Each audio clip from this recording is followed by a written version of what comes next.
Et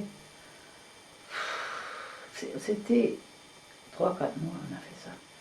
Parce que c'était fin 44 quand on est arrivé et février 45 on est parti. Parce que les Russes arrivaient, hein, on entendait déjà les canons. Hein.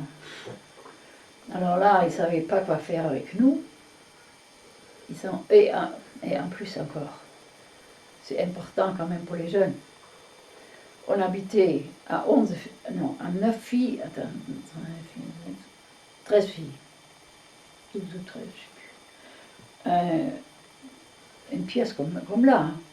C'était pour vivre. Là. On a mis les placards au milieu et d'un côté c'était les lits, 3 fois des lits superposés. Et de l'autre côté c'était une grande table avec des bancs et dans le coin une espèce de poêle, grand poêle. À côté on a eu une toute petite cuisine avec un placard, une petite table et une tabouret, c'est tout. Rien, pas de l'eau, pas d'électricité, rien du tout. Un petit radio que pour le contact entre nous et les commandatures. Parce que tous les soirs, ils téléphonaient, ils donnaient le mot de passe, parce qu'on a eu le mot de passe, personne n'a eu le droit de venir nous voir hein, à cause des ennemis. Et pour le reste, rien du tout. Hein. Il fallait faire la garde pendant la nuit. Si tu étais toute seule, c'était 2 heures. Si tu étais à 2, parce qu'on a eu beaucoup, ils ont eu peur de faire ça toute seule. Ils faisaient ça à 2, c'était 2 heures. Dehors. Promener pour voir est-ce que personne venait. On n'a pas eu de toilettes, rien du tout. C'était un trou avec une planche, c'est tout. Hein. Et c'était dans la ville ou en campagne? Non, c'était en campagne.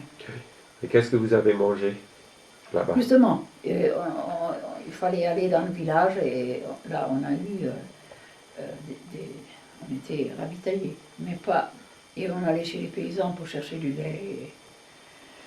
Et on a eu une petite rivière à côté de notre camp là, et pendant l'hiver on a fait des trous dans la glace et on tirait sur les poissons, et on mangeait les poissons. Et vous n'avez pas mangé beaucoup de viande? Oh non, presque pas. Et pour l'eau et l'hiver, on n'a pas eu l'eau. On cherchait la neige et on le mettait sur la poêle pour le faire fondre, pour boire. Et pour nous laver, des trucs comme ça, alors, même pas une pièce pour nous laver. Hein. Quand on voulait se laver, c'était pareil, on mettait parce qu'on a eu 2 soldats quand même, mais dans une autre baraque, qui nous ont initiés, nous a appris comment il faut faire pour fonctionner les machines. Et quand on s'est lavé, on mettait une plaque. Défendu de rentrer, on est en train de se laver. Fini. Bon, des trucs comme ça, tu vois, c'est que les jeunes aujourd'hui, ils ne peuvent pas s'imaginer. Hein. Et tu avais quel âge à cette époque-là? Ah ben 19 ans. Donc c'était en 44, début 45. Début 45. Alors, février 45, on a entendu déjà les Russes pan-pan, ils ne savaient pas quoi faire avec nous. On n'était pas si embêtés que les jeunes qui étaient à l'ouest, parce que les Américains ont eu beaucoup plus d'avions. Les Russes, c'était rien leur avion, c'était rarement. C'était plutôt les Américains qui venaient jusqu'à chez nous pour bombarder les grandes villes, mais pas comme à l'ouest.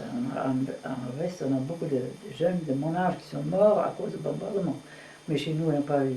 Si, on a eu une fois qui a quelque chose, on a perdu un bras, je crois. Mais c'est tout, hein, pas de mort. Alors, c'est février 45. Entre nous et Stettin, je vais vous faire voir sur l'Atlas tout à l'heure, on a eu le Haf, c'était une espèce de lac qui était gelé. Alors, ils ont obligé les paysans des villages de venir avec leurs carrioles, avec les chevaux. Et nous, ils nous ont embarqués dessus et ils nous ont fait traverser la glace de cette... Ah, ça faisait crac, crac, crac, crac, crac, Aïe, crac. aïe, aïe. Ah, ben, j'ai encore peur quand voir ça. Elle était contente quand elle est dépassée. Alors, à l'autre côté, qu'est-ce qu'on va faire? Alors, on est atterri dans une papeterie. Ils ont mis paille par terre, toujours paille par terre. On dormit là-dessus, parce qu'ils ne savaient pas quoi faire avec nous. Pareil, c'était vraiment presque rien à manger, hein? Vraiment, hein? Bon, et dans notre camp, pour l'électricité, c'était ça. Les lampes en carbide. Ces petites lampes-là, là. C'est carbide, c'est un poudre gris. Oui, tu peux enlever ça. Et on met un poudre gris dedans. Et il faut... là, on a eu Une mèche. une mèche. Ben, il est encore dedans, la mèche. Et il faut l'humilier. Il faut mettre un peu de l'eau, mais pas trop. Hein. Quand c'est pas humide, ça assez, marche. ça explose. Quand c'est trop, ça brûle pas. Alors des fois, c'est explosé. Hein. Ça fait Alors, des- Mémé, Ah! il reste 5 minutes maintenant. 5 minutes. Pour... Parce que ça va finir dans 5 minutes, c'est fini. Ah bon. Alors après, ils nous ont...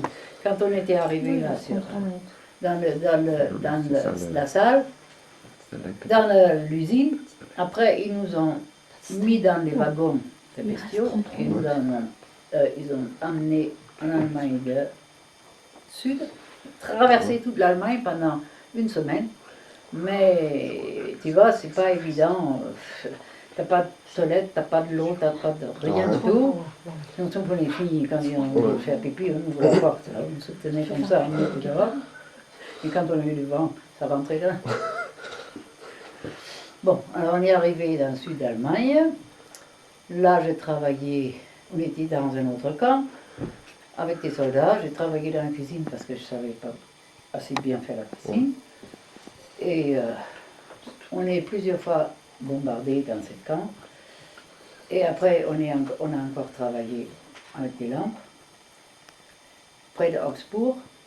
Et après, à la fin, je suis partie. Hein. J'ai déserté. Ah ouais? Je suis allée Oh, à, une nuit, oui, un soir, j'ai pris Ah le oui. train et je suis allée à Munich parce que j'ai eu ma copine Agnès, là, à Munich.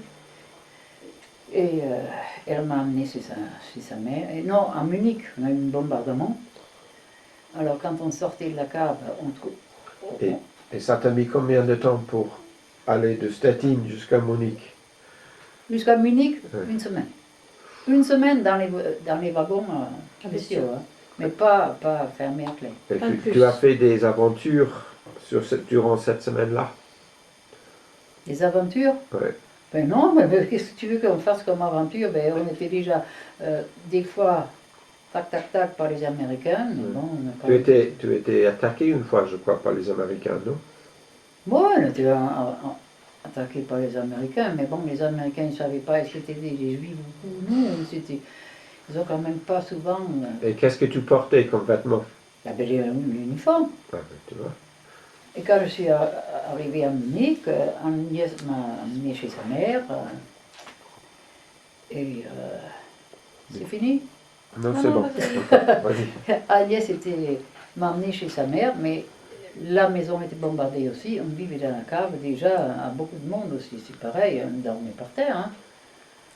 Sur les couvertures, parce que là on n'a pas eu de la paille, on dormait sur les couvertures. Et raconte-nous l'histoire que le moment que tu es arrivé et tu as vu ta maison, et c'était ta sœur, je crois, qui t'attendait.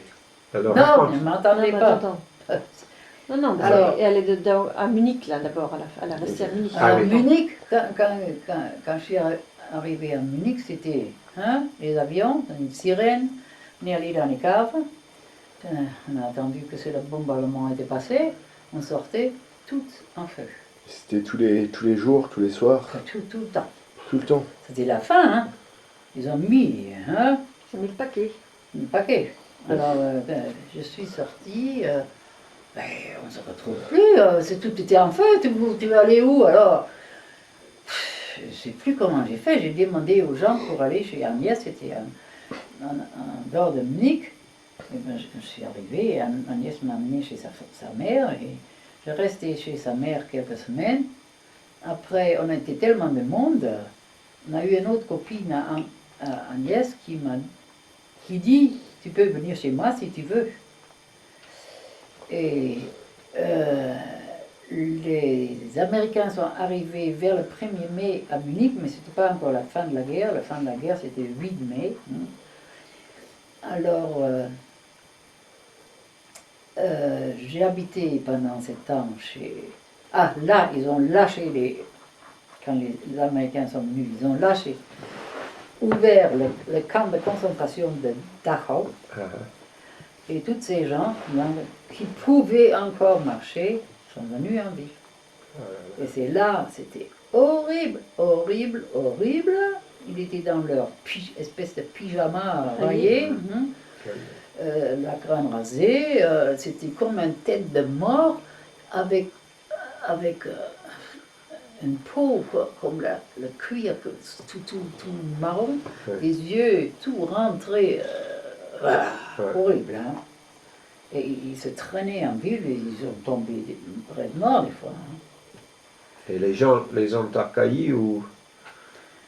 Ah, c'est vrai, ils ont eu peur de ces gens-là. On a eu aussi qui étaient violents parce qu'ils voulaient rentrer chez eux. Par exemple, quand tu passais, ils se sont mis sur les ponts. Munich est traversé par le Isar, c'est une petite rivière. Ils se mettaient sur le pont de Isar et quand on a eu des gens avec un vélo, ils voulaient le vélo pour rentrer chez eux. Et si les gens ne voulaient pas, ils étaient fait tomber, ils étaient violents. Ils avaient encore la force de faire ça des fois? Les gens, ils ont eu peur, alors tu pouvais pas, ils ont peur et en même temps, ils ne voulaient quand même pas taper sur ces gens-là. Bon, de toute façon, la fille chez laquelle j'ai habité, elle était assistante sociale, elle était responsable pour ces gens-là. Elle allait tous les jours dans l'hôpital et quand elle rentrait le soir, elle me disait « Laisse-moi tranquille, laisse-moi tranquille ». Elle se mettait dans un coin et pleurait pendant 10 minutes, un quart d'heure. Et après, elle commençait à raconter un temps de mort, aujourd'hui dans l'hôpital. Parce que, tu vois, pendant les années, ils n'ont eu rien à manger. L'estomac, c'était rien, c'était plus là, c'était rien. Les Américains leur donnaient à bouffer, vraiment, pas à manger, mais à bouffer, tout ce qu'ils voulaient. Alors, on a eu des gens qui ont mangé.